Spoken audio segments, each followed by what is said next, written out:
तो good evening. तो कैसे हैं सभी लोग बेटा? आई होप कि सभी लोग अच्छे होंगे, अपना ख्याल रख रहे होंगे। तो चलो आज शुरू करते हैं। हम लोग कुछ इंपॉर्टेंट क्वेश्चन देखने वाले हैं कि 2021 में मतलब अभी जो एग्जाम होगा सीबीएसई में, उसके अकॉर्डिंग ये बहुत ही इंपॉर्टेंट क्वेश्चन मैं बताने जा रहा हूँ आपको। ये बहुत ही इंपॉर्टेंट क्वेश्चन हम लोग डिस्कस करने जा रहे हैं। इवन कि 21-22 तो 2020 में भी इनका क्रेज कम होने वाला नहीं है। बहुत ही इंपॉर्टेंट क्वेश्चन डिस्कस करेंगे। अभी जितने क्वेश्चन करेंगे ध्यान से देखना। शुरुआत हम इस इजी से क्वेश्चन के साथ करते हैं। ये बहुत ही इजी क्वेश्चन है।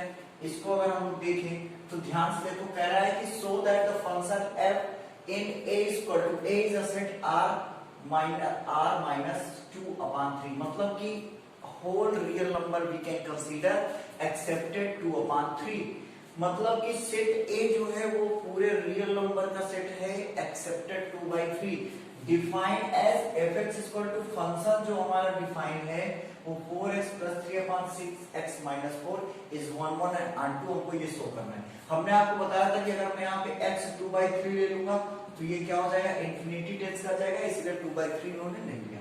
चलो तो देखते हैं बेटा। सबसे पहले फॉर 1 1 के लिए हम लोग क्या करते थे, दो एलिमेंट्स लेते थे, कोई सा भी x1 x2 और बिलोंग्स टू क्या दिखाते थे, सेट A, और सेट A क्या है, R है, R एक्सेप्टेड 2/3 ले लिया हमने। और अगर मैंने ऐसे लिया तो सेकंड स्टेप मेरा क्या होता था, इसी तरह सेम टू सेम एग्जाम में करेंगे, fx1 = fx2 दिखाते थे। और अगर fx1 = fx2 दिखाते थे, फंक्शन क्या है हमारा, fx = 4x + 3/6x - 4, ये हमारा फंक्शन है।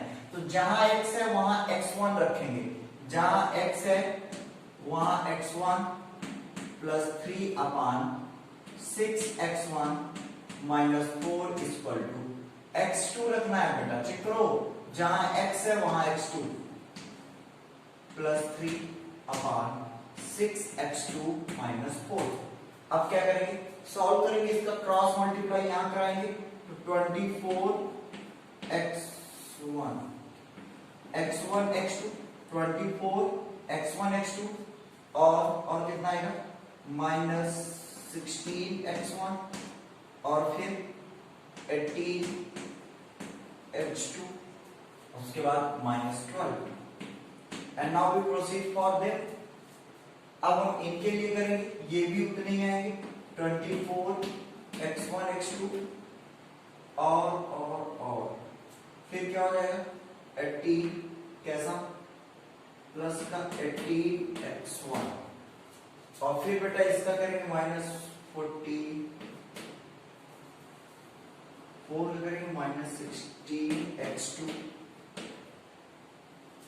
और -12। इस -12 से ये -12 कैंसिल होगा, इससे ये कैंसिल होगा। और इधर देखो ध्यान से, 16x1 इधर है, 18x1 इधर है, 16x2 उधर है, 18x2 इधर है। तो 16x2 को इधर लेते आओ, ये क्या हो जाएगा 18x2 + 16x2 = 18x1 + 16x2। Add करेंगे कितना आएगा, ये आ जाएगा बेटा 34x2 = 34x1। और ध्यान देखो 34 कैंसिल हो जाएगा तो क्या बचेगा x1 = x2। और जब x1 = x2 आ जाता था तो हम उसको क्या बोल देते थे, 1 1 फंक्शन, 1 1 2 हो गया। कितना इजीली हमने इसको 1 1 प्रूव कर दिया, बहुत इजीली हमने इसको 1 1 प्रूव कर दिया। ऐसे ही 1 1 प्रूव करना है तो स्क्रीनशॉट ले लो। R2 के लिए हम चलेंगे, R2 के लिए क्या करना के लिए बताया था मैंने, फॉर R2, किसके लिए बेटा, फॉर R2 के लिए मैंने क्या कहा था आपसे, R2 के लिए हमने कहा था जब इस तरह का फंक्शन हो जाए तो कुछ आइडिया ही नहीं लगता है कैसे क्या करना है। तो इसके लिए क्या किया करो, जैसे 4x + 3 फंक्शन क्या है, 4x + 3/6x - 4 है, ये fx = y ले लो। अब इसका क्रॉस मल्टीप्लाई कराओ, 4x + 3 ये 6xy - 4y और 6xy को इधर ले आओ, 3 को इधर ले जाओ, 4x - 6xy इक्वल -4y, और ये 3 इधर आएगा तो -3। बात समझ में आ रही थोड़ी सी? और यहां पर से x कॉमन ले लो, x क्या है यहां से -x कॉमन ले लो, -x कॉमन ले लोगे तो ये प्लस हो जाएगा, ये 6y और ये माइनस हो जाएगा -4। थोड़ा सा समझो, थोड़ा सा तो समझना पड़ेगा। यहां पर से माइनस कॉमन ले लो, 4y + 3, और यहां से ये माइनस प्लस हो जाएगा, और x इक्वल टू क्या आ जाएगा 4y + 3 अपान ये पूरा डिवाइड में आएगा 6y - 4।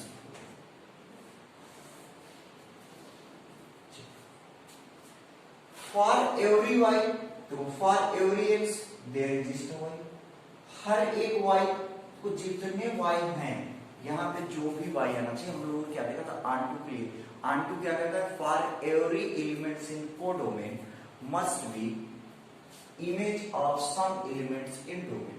तो यहाँ पे भैया हर एक x के लिए y आएगा, इसका मतलब क्या हो गया, इसका मतलब हो गया ये ऑनटू।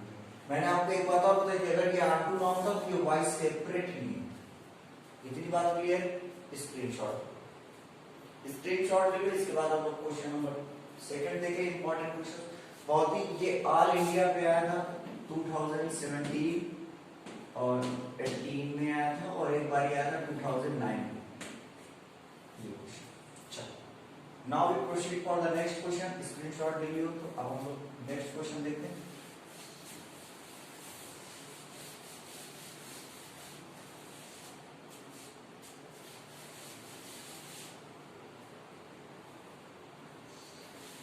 ये सारे क्वेश्चंस आपको करने हैं और सीखने, बहुत ही जरूरी क्वेश्चंस हैं।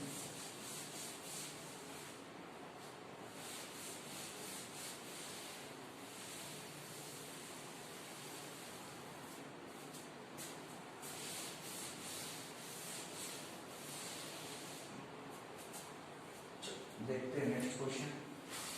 नेक्स्ट क्वेश्चन कह रहा है इफ, क्वेश्चन नोट करते हैं हम लोग। क्वेश्चन नंबर 2, ये थोड़ा सा बहुत अच्छा क्वेश्चन है, 1 2 9 तक है। And R be the relation,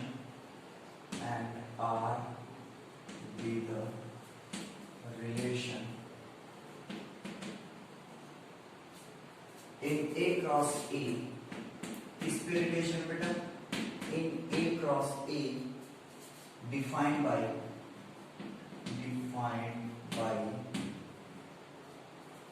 A comma B are C comma D if A plus D is equal to B plus C for A, B in A, prove that R is equal to A, B, C, D। देखते हैं, इन्होंने कहा कि ये जो A, B, C, D होगा ना, वो किसमें होना चाहिए, A क्रॉस A में। हमको प्रूव करना है ये कैसा है, इक्विवेलेंस रिलेशन है। दिल्ली बोर्ड में तो अक्सर ये क्वेश्चन आता है, क्योंकि ये बहुत अच्छे क्वेश्चंस पे आता है, तो ये जानना जरूरी है। और मुझे लगता है इस बार इंपॉर्टेंट क्वेश्चंस हैं, और इस बार तुमने लेके 2020 में तुम्हें 100% आएंगे। इस बार भी चांसेस हैं आने के, ऐसे क्वेश्चंस आने चाहिए। चलो देखते हैं। पहली बात तो इन्होंने कहा है A क्रॉस A, तो A क्रॉस A ये लो, और ये जो A कामा B और ये है ना, A comma B and C comma D must be belongs to A cross A। A cross A में होना चाहिए। और अगर ऐसी बात है तो कैसे रिफ्लेक्सिव दिखाएंगे, कुछ आइडिया लग रहा है तो समझाते हैं। A क्रॉस A, अगर A क्रॉस A का आप कार्टेशियन प्रोडक्ट निकालो तो कार्टेशियन प्रोडक्ट क्या है, 1 कामा 1, 1 कामा 2, 1 कामा 3, 1 कामा 4, 1 कामा 9 जाएगा। फिर 2 का निकालोगे, 2 कामा 1, 2 कामा 2, 2 कामा 9 तक जाएगा। फिर डॉट डॉट डॉट 9 कामा 1, डॉट डॉट 9 कामा 9, कुछ ऐसा है। बीच में सारे एलिमेंट्स आप समझ रहे क्या होगा। तो सर इसमें रिफ्लेक्सिव कहां समझ में आएगा यार? रिफ्लेक्सिव क्यों नहीं समझ में आएगा? क्योंकि ये सारे तो हमको देखने नहीं, हमको ऐसा रिलेशन इसमें डिफाइन हुआ है जिसमें a gamma b relation c gamma d के साथ ऐसा हो कि a प्लस d मतलब इसका सम और इसका सम दोनों बराबर। अब यहाँ पे आपको सिर्फ ये कार्टेशियन कोऑर्डिनेट से ये समझना है कि इसको एक सिंगल एलिमेंट्स की तरह ट्रीट करना है। You have to treat order pair like a single element. थोड़ी सी मेरी बात समझ में आ रही? चलो मैं करके दिखाता हूँ, समझाता हूँ। लेट मैंने कहा रिफ्लेक्सिव मुझे दिखाना था, जैसे करना वैसे करना और ध्यान से समझना। रिफ्लेक्सिव मैंने कहा let x comma y belongs to a cross a। मैंने मान लिया कि x कामा y सिर्फ a क्रॉस a का कोई एलिमेंट्स है। ये x बराबर y भी हो सकता है, मतलब 1 1 भी हो सकता है, ये 1 कामा 2 भी हो सकता है, ये 3 कामा 4 कुछ भी हो सकता है। For every elements of a cross a x comma y belongs to a cross a। और या तो हम कहते हैं for every x comma y belongs to a cross a। अगर ऐसा मैंने कहा है तो मैंने कहा x कामा y खुद से, इसका रिलेशन किससे होना चाहिए? खुद से x कामा y। ये जो रिलेशन है करो, ये सिंगल एलिमेंट्स की तरह ट्रीट हो रहा है। आप याद करो हम क्या करते थे रिफ्लेक्सिव में? x बिलोंग्स टू a के लिए x कामा x करते थे। We can also say x r x, we can say दो डिफरेंट एलिमेंट्स। यहाँ पे x comma y r x comma y।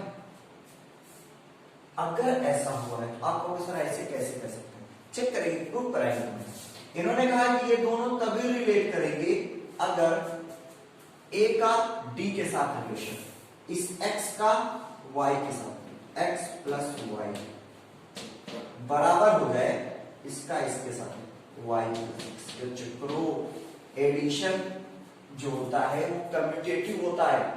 x plus y बराबर y प्लस x होता है, इट इज रिफ्लेक्सिव। ये बात समझ में आई? ये रिफ्लेक्सिव है, करना।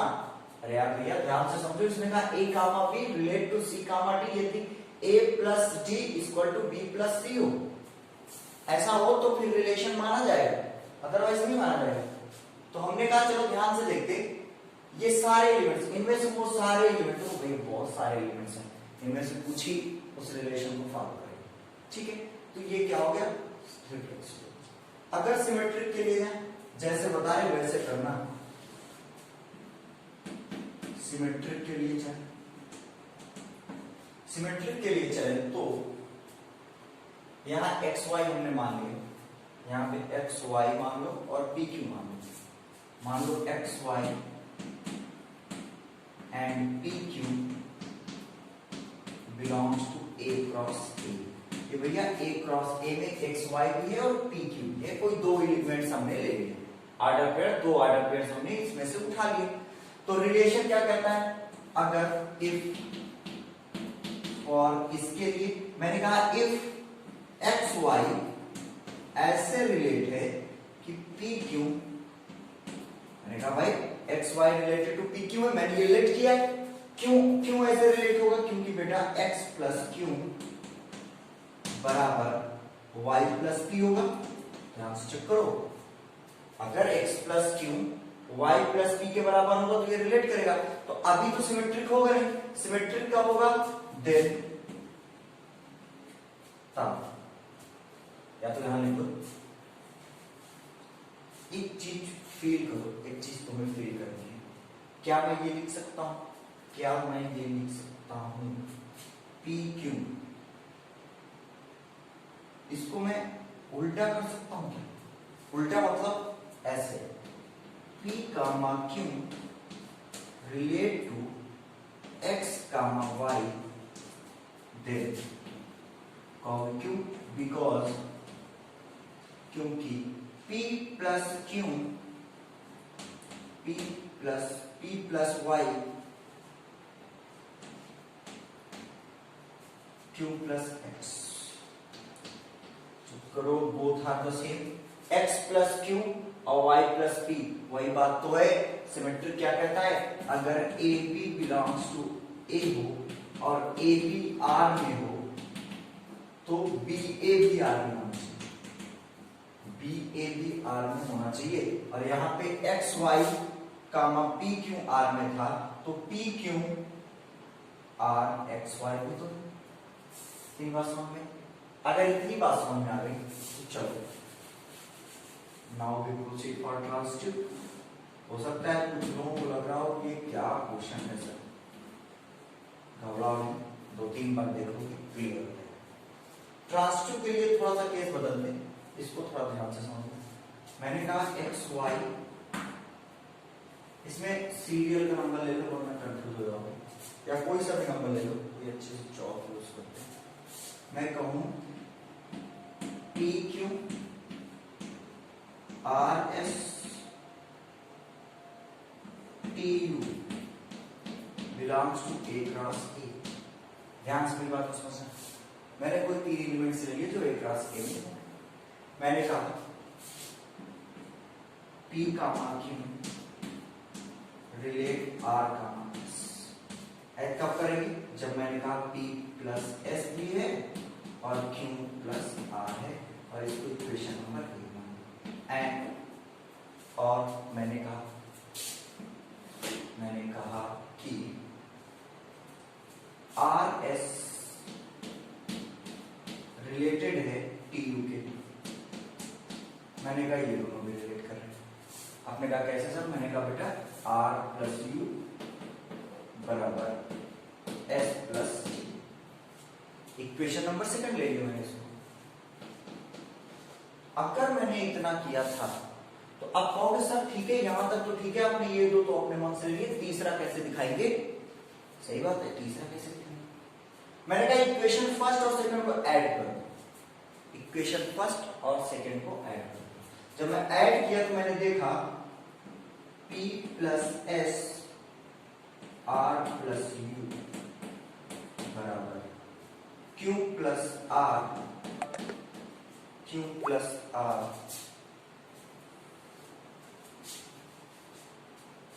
Q प्लस R प्लस इधर का S प्लस T। और ध्यान से देखो ये T है, बहुत ध्यान से देखना, इसका S इसका S इसका R और इसका R, बचा क्या P प्लस U बराबर Q plus T। Oh my god, check करो ये P comma Q relate to U comma T, ये तो सॉरी T कामा U।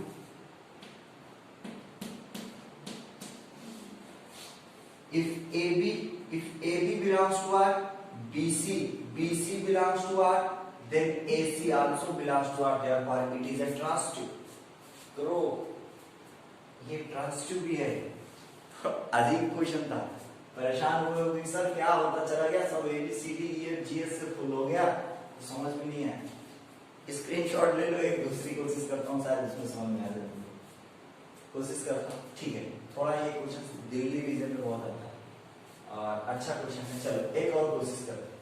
आप ऐसे भी दिखा सकते हो, एक और तरीका है, वो बहुत इजी तरीका है, लेकिन वो कभी मैं बताता हूँ।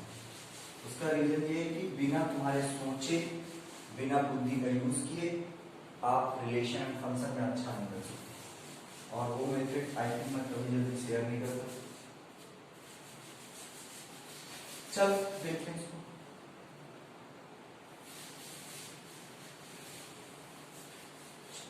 वो हर जगह अप्लीकेबल नहीं।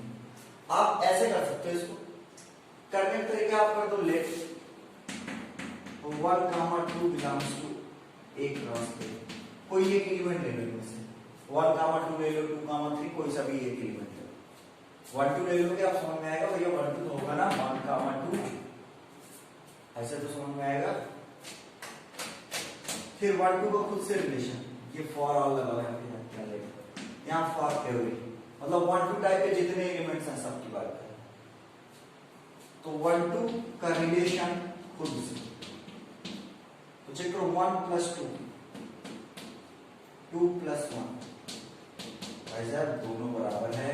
तो ये कहा था कि अगर a प्लस डी और b प्लस सी बराबर हो जाए तो रिलेशन मान्य होगा। इसका मतलब for every elements in a cross e, मतलब ऐसे एलिमेंट्स a क्रॉस e के सब के लिए ये एप्लीकेबल। इसका मतलब सिमेट्री ले लो, मैंने कहा 1 2 ले लो, 3 2 ले लो, 3 4 ले लो, belongs to a cross e। दो एलिमेंट्स ले लिए मैंने, 1 2 ले लिया, 3 4 ले लिया, कोई से जो मर्जी है तुम्हारा ले लो। अगर ले लिए मैंने कहा 1 2 रिलेट कर रहा है 3 कामा 4 से। आपने कहा क्यों सर? मैंने कहा चेक करो 1 plus 4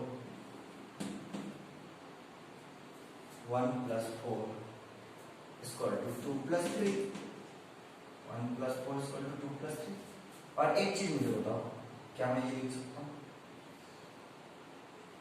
3 plus 2 equal to 4 plus 1?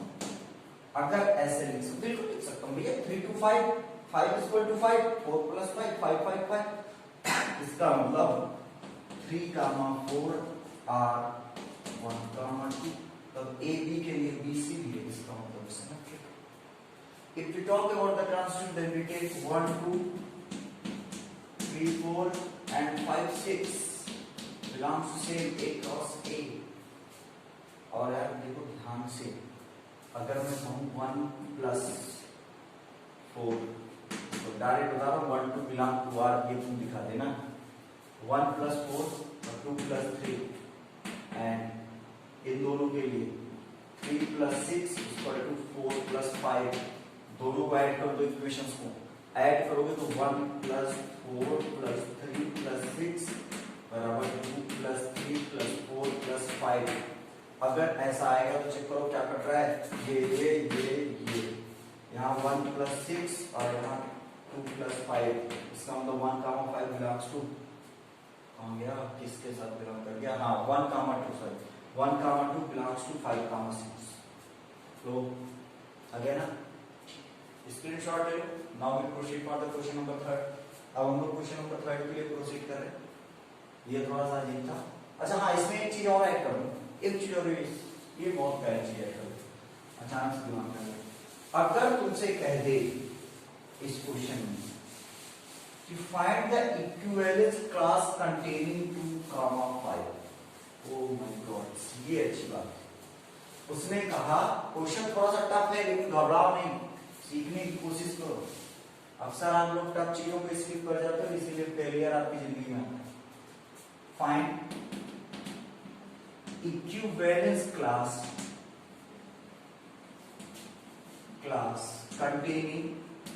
containing 2 comma 5।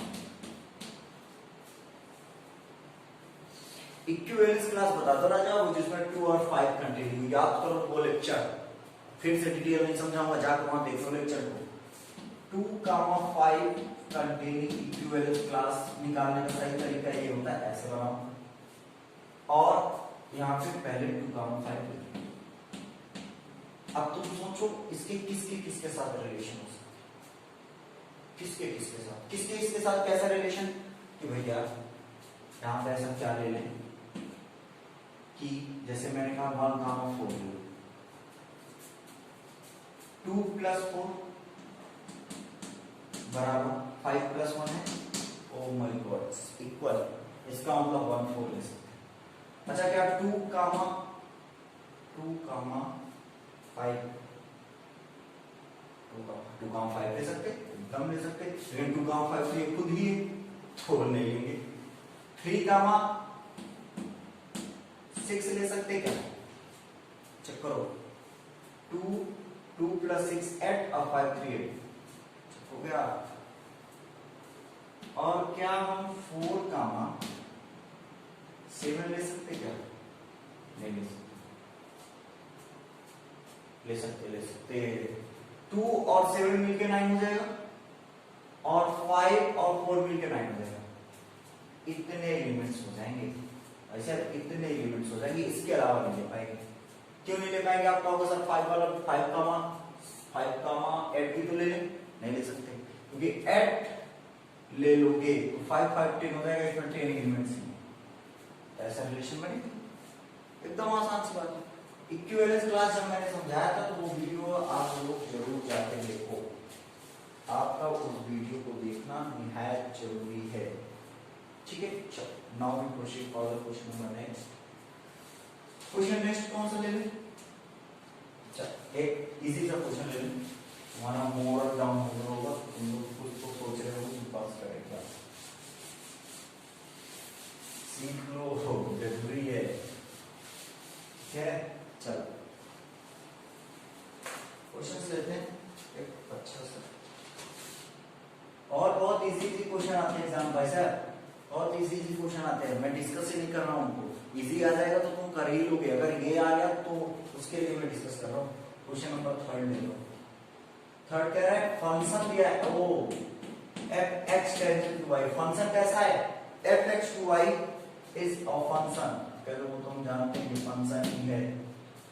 Define as relation, define as relation, relation in R और on X given, on X given by R is equal to a comma b such that f of a is equal to f of b। सारे elements a comma b belongs to x होगा, so that r is an equivalence relation, so that r is an equivalence relation।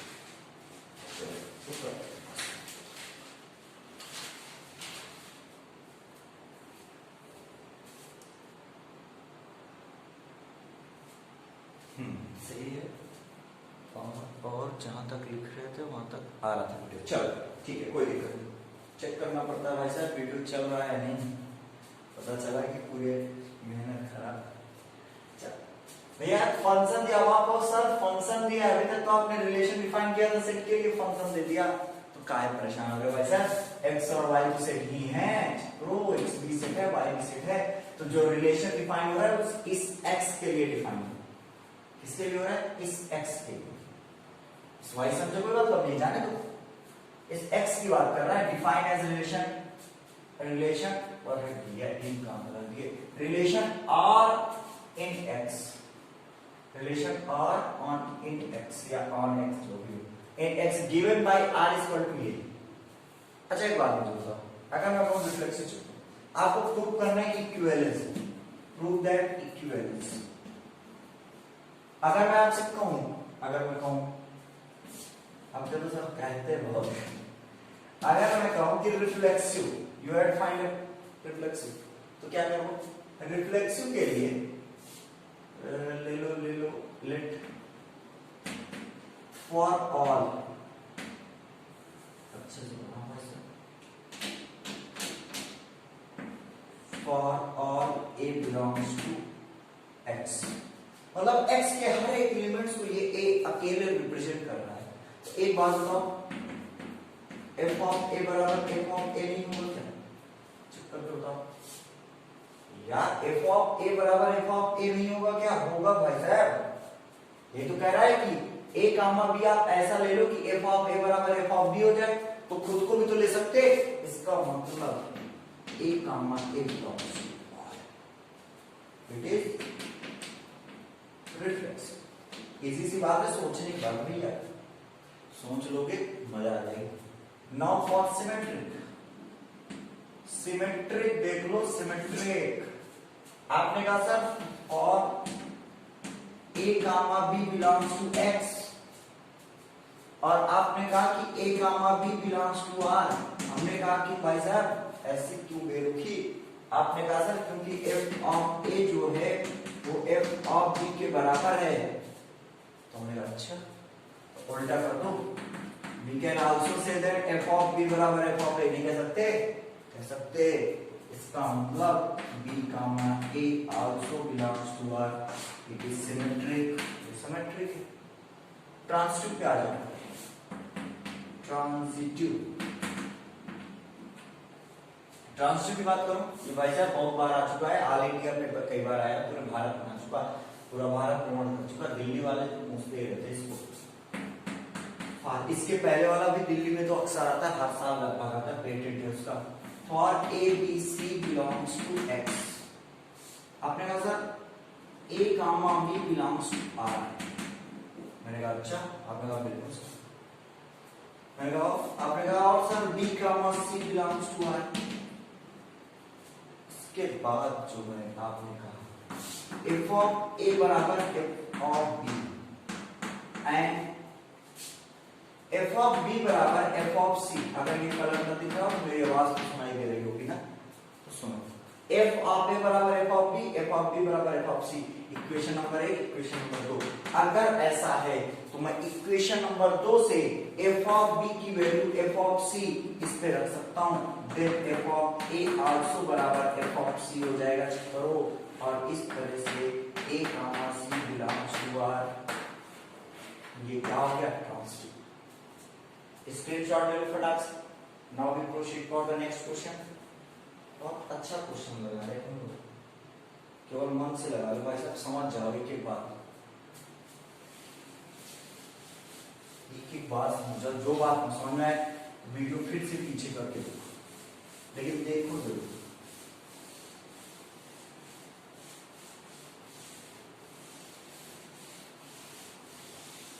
तुम्हारा समझना बहुत जरूरी है। तुम एक बार समझ गए ना, फिर तो तुम जान लो खुद पढ़ाओगे, इतना easy.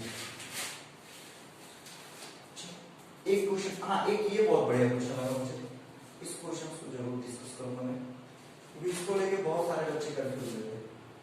Question number 4, so that an function है such that n से m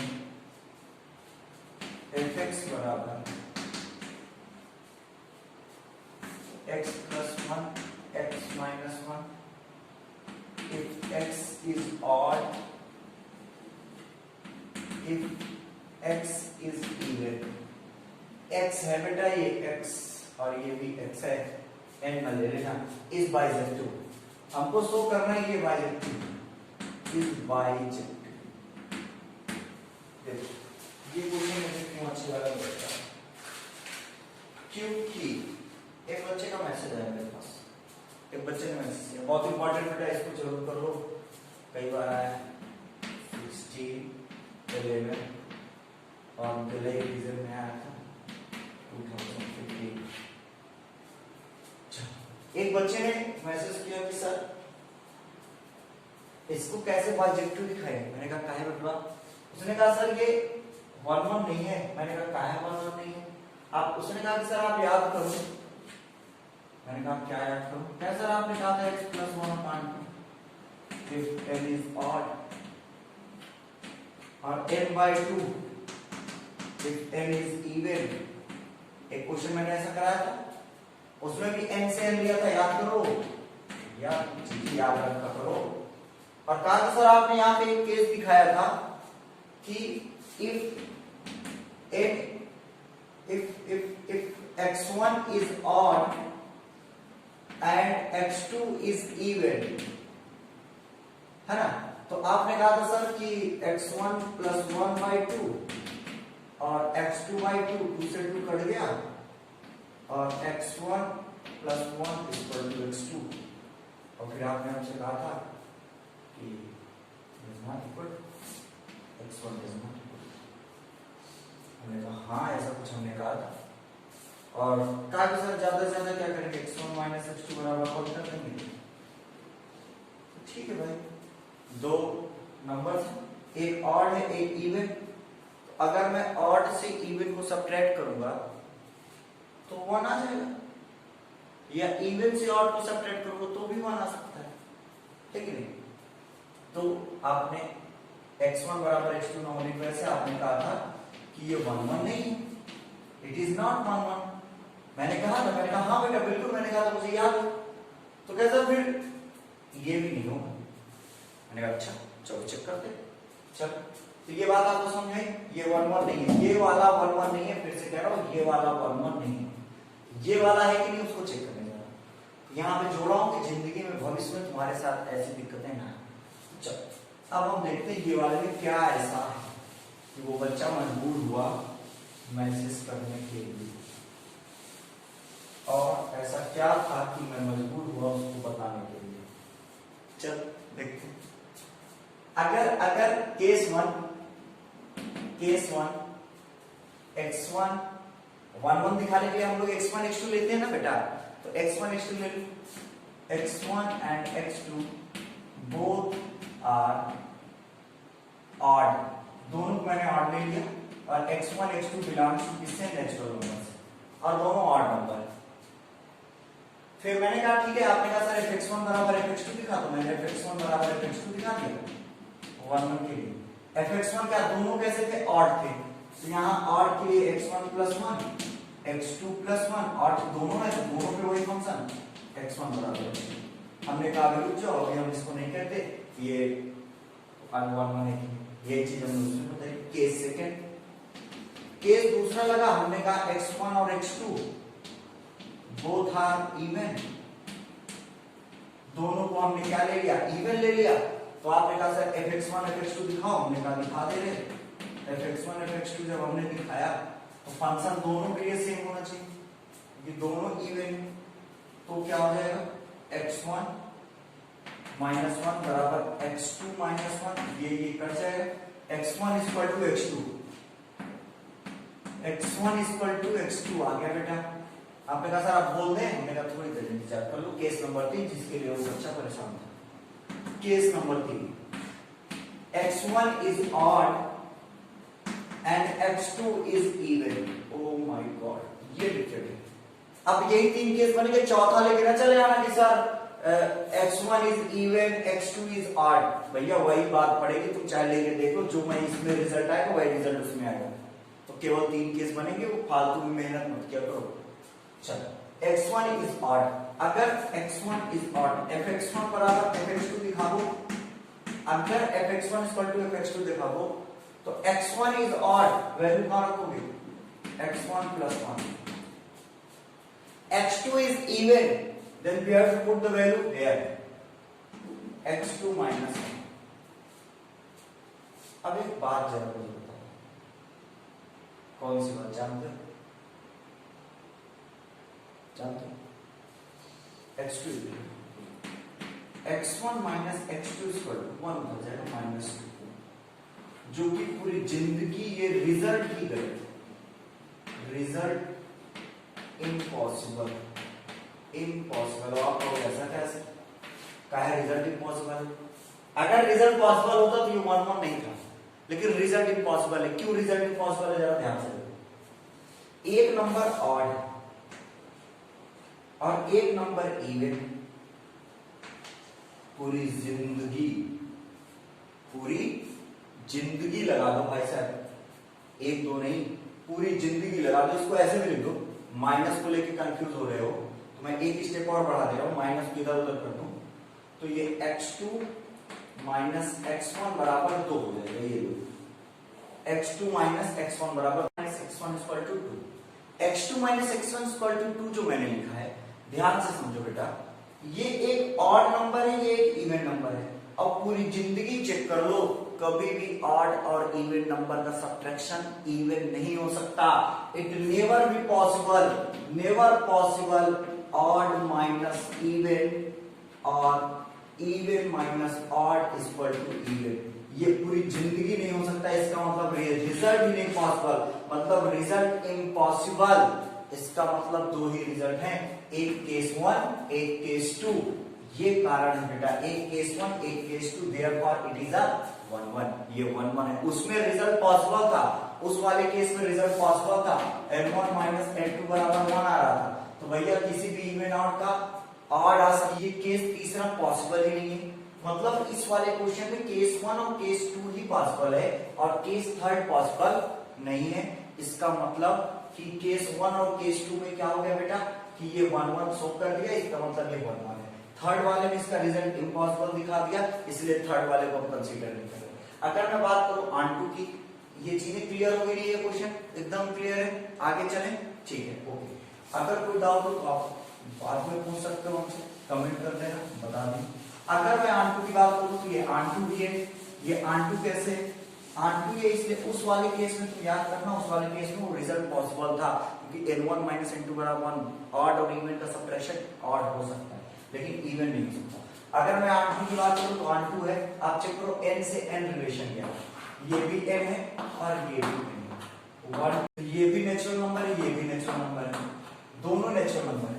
उसने कहा जब ऑड होगा, 1 ऑड है तो 1 + 1 मिलके इमेज क्या बन जाएगी 2। उसने कहा x इज इवन, 2 इवन है तो 2 में से 1 जाएगा तो 1। ऐसे करके हर एक का एलिमेंट बनेगा, मतलब कि कोडोमेन का हर एक एलिमेंट डोमेन के एलिमेंट्स की इमेज होगा। इसका मतलब ये अच्छा है, for every x belongs to y there must be exist x belongs to x, for that f(x = y), ये आपको पता है, ठीक है। तो इतने क्वेश्चंस की प्रैक्टिस करते हैं, नेक्स्ट वीडियो हम फिर कल लेकर आएंगे। थैंक यू सबको, थैंक यू।